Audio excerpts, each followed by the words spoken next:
इस वीडियो में दी गई जानकारी ओनली फॉर एजुकेशनल पर्पस है। ये नोटबुक और विकिपीडिया से ली गई है। कृपया कुछ भी मेडिसिन और ट्रीटमेंट लेने से पहले डॉक्टर की सलाह जरूर लें। खुद से मेडिसिन और ट्रीटमेंट ना लीजिए, ये जानलेवा भी हो सकता है। Thanks bye team MT team. नमस्कार दोस्तों, वेलकम फ्रेंड्स। एमटी टीवी में फिर एक बार आप सबका स्वागत है। आज हम लोग इस वीडियो में कोई मेडिसिन के बारे में नहीं जानेंगे। आज जानेंगे एक बीमारी के बारे में, जानेंगे उसके लक्षण क्या आते हैं, उस बीमारी को लक्षण क्या आते हैं, उसको होने पर क्या ट्रीटमेंट देना चाहिए, कैसे सावधानियां बरतना चाहिए, क्या हॉस्पिटल एडमिशन करना चाहिए तो कब करना चाहिए, किन किन सिम्टम के देखने के साथ साथ इस बीमारी को पहचाना जाता है, किन किन टेस्ट किया जाता है इस बीमारी को पहचानने के लिए। आज सब कुछ पूरी डिटेल्स में जानेंगे। पूरी वीडियो के साथ बने रहिए, पूरी जानकारी लीजिए, क्योंकि आधा अधूरा जानकारी जानलेवा भी हो सकता है। चलिए वन स्टेप लाना एडवांस मेडिकल नॉलेज की तरफ बढ़े। आज जानेंगे डेंगू फीवर के बारे में।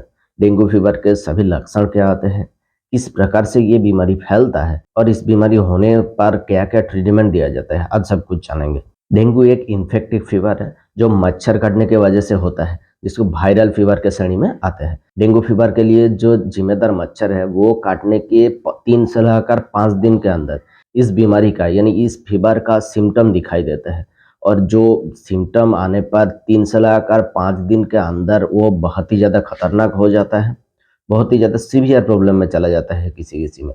जब मच्छर काट लेता है तब फीवर आता है। नॉर्मल कारण से भी बहुत ज़्यादा फीवर आता है और डेंगू बीमारी के कारण से भी बहुत ज़्यादा फीवर आता है।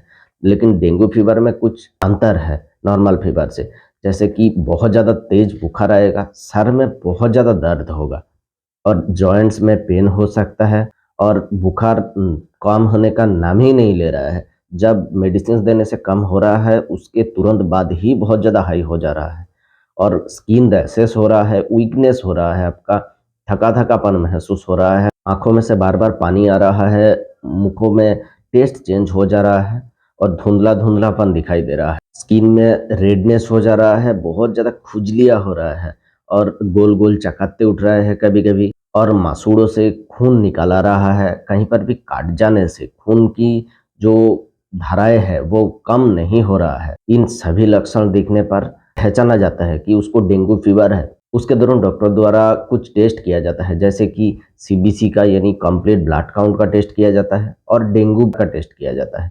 सीबीसी यानी कंप्लीट ब्लड काउंट करने से जब डेंगू फीवर हो तब प्लेटलेट का लो हो जाना स्वाभाविक है, हो सकता है।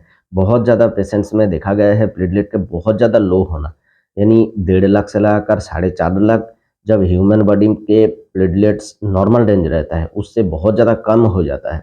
बहुत ज़्यादा कम होने पर समझा जाता है कि डेंगू फीवर है। और इसके साथ में जो डेंगू का टेस्ट किया जाता है उसमें एलाइजा टेस्ट सबसे प्रेफरेबल टेस्ट होता है। एलाइजा टेस्ट में से NS1, IgG, IgM इन तीनों प्रकार के ही टेस्ट किया जाता है, जिससे समझा जाता है कि डेंगू हुआ है कि नहीं हुआ है। ये टेस्ट के पार्ट हमने जाना, कैसे पहचाना जाता है टेस्ट के माध्यम से या सिम्टम से डेंगू। अब जानेंगे इसका ट्रीटमेंट क्या हो सकता है। असल में डेंगू का कोई ट्रीटमेंट वैसे नहीं है, इसके सिम्टम के ऊपर जो होता है उसमें ट्रीटमेंट दिया जाता है। जो लक्षण दिखाई देता है उसको कम करने के लिए ट्रीटमेंट दिखाया जाता है। एक एडल्ट व्यक्ति को जब बहुत ज़्यादा हाई फीवर है, डेंगू बीमारी के चलते जब बहुत ज़्यादा हाई फीवर होता है, उसमें पैरासीटामोल 650 के टेबलेट जब जरूरत हो तब दिया जाता है। यानी हर दिन 650 mg का टेबलेट एक एडल्ट व्यक्ति को 4 बार तक दिया जा सकता है। जब बहुत ज़्यादा हाई फीवर हो रहा हो उसको कम करने के लिए पैरासीटामोल टेबलेट यूज जैसे लिया जाता है। इसको खाने के बाद ही लेना पड़ता है। जब तक फीवर रहता है, यानी डेंगू फीवर लॉन्ग लास्ट करता है 7 से लगाकर 14 दिन तक, तब तक पैरासीटामोल का टेबलेट जब जरूरत हो तब दिया जा सकता है। ये जो मेडिसिन का डोज मैं बता रहा हूँ ये एडल्ट के लिए है, बच्चों में इसका प्रयोग ना कीजिए और खुद से ना कीजिए। डॉक्टर के सलाह से ही हमेशा इस डोज का प्रयोग कीजिए और डॉक्टर के सलाह से ही हमेशा कुछ भी मेडिसिन लीजिए। और डेंगू फीवर होने के वजह से नाज़ुआ वॉमिटिंग स्वाभाविक है, और कुछ मेडिसिन चलने के कारण से भी नाज़ुआ वॉमिटिंग स्वाभाविक है। तब पेशेंट को ओमिप्राजोल डोम्पेरिडोन का कंपोजिशन में कुछ मेडिसिन दिया जा सकता है, जैसे कि ओमेस-डी दिया जा सकता है, और पेंटोप्राजोल और डोम्पेरिडोन का कंपोजिशन में कुछ भी मेडिसिन दिया जा सकता है, जैसे कि पैन-डी, पेंटोप-डी, ऐसे टाइप्स का कुछ मेडिसिन दिया जा सकता है। इसको खाली पेट में एक बार ही लेना पड़ता है। जब तक जरूरत होते हैं डॉक्टर 7 से लगाकर 14 दिन तक प्रिस्क्राइब करता है इसको। डेंगू फीवर होने से शरीर में से बहुत ज़्यादा लिक्विड बाहर आ जाता है और बहुत ज़्यादा कमजोरी लगता है। उसके वजह से ORS की पाउडर पीने की सलाह दी जाती है, यानी हर दिन 2 लीटर तक ORS पानी के पीने की सलाह दी जाती है डॉक्टर द्वारा। और टेस्ट करने पर जब पता चलता है डेंगू पॉजिटिव होने के वजह से बहुत ज़्यादा प्लेटलेट लो हो गए हैं, जैसे कि मैंने पहले बताया 1.5 लाख से लाकर 4.5 लाख तक ह्यूमन बॉडी में प्लेटलेट नॉर्मल है, उससे कम हो जाता है, तब कुछ मेडिसिन का अप्लाई किया जाता है और कुछ होम रेमेडीज का अप्लाई भी किया जाता है, जैसे कि पपीते के पत्ते का रस दिया जाता है पेशेंट को प्लेटलेट काउंट को बढ़ाने के लिए। और मेडिसिन का जो ट्रीटमेंट है उसके नाम है कैरीपिल टैबलेट।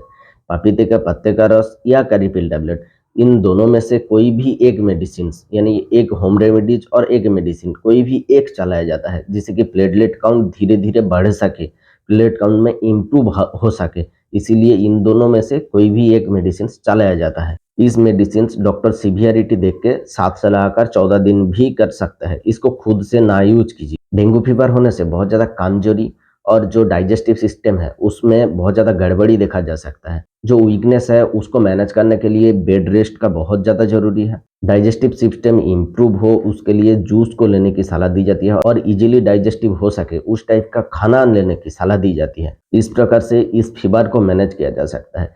हालांकि इसमें कोई एंटीबायोटिक का रोल नहीं है, इस बीमारी को ठीक करने के लिए एंटीबायोटिक का रोल नहीं है, क्योंकि ये एक वायरल इन्फेक्शन है, इसको एंटीबायोटिक से ठीक नहीं किया जा सकता। लेकिन डेंगू फीवर होने पर जो अलग तरीके का सिम्टम दिखाई देता है, जो बहुत ज़्यादा साइड सिम्टम दिखाई देता है, उसको मैनेज करने के लिए डॉक्टर द्वारा सबसे ज़्यादा प्रयोग लिया जाता है एमोक्सिसिलिन प्लस क्लेवोलिनिक एसिड के मेडिसिन का। एमोक्सिसिलिन प्लस क्लेवोलिनिक एसिड के टैबलेट के जो कंपोजिशन में ब्रांड नेम आते हैं उसमें सबसे मुख्यतः रहते हैं क्लेवहम 625, इसको दिया जा सकता है। ऑगमेंटिन डुओ, इसको दिया जा सकता है। और मॉक्सिकाइन सी भी, इसको भी दिया जा सकता है। और भी बहुत सारा ब्रांड नेम आ सकता है, एक से दूसरे ब्रांड में सब्सटीट्यूट किया जा सकता है। जो कोई भी ब्रांड आपको सस्ता मिले, आसानी से मिले, अब ले सकते हो, जिसके composition amoxicillin plus clavulanic acid इन दोनों कंपोजिशन में ही होगा। इन टैबलेट को हर दिन 2 बार से लगाकर 3 बार तक खाने के बाद लेने की सलाह दी जाती है। डॉक्टर सीवियरिटी देख के 2 बार से लगाकर 3 बार तक दे सकते हैं।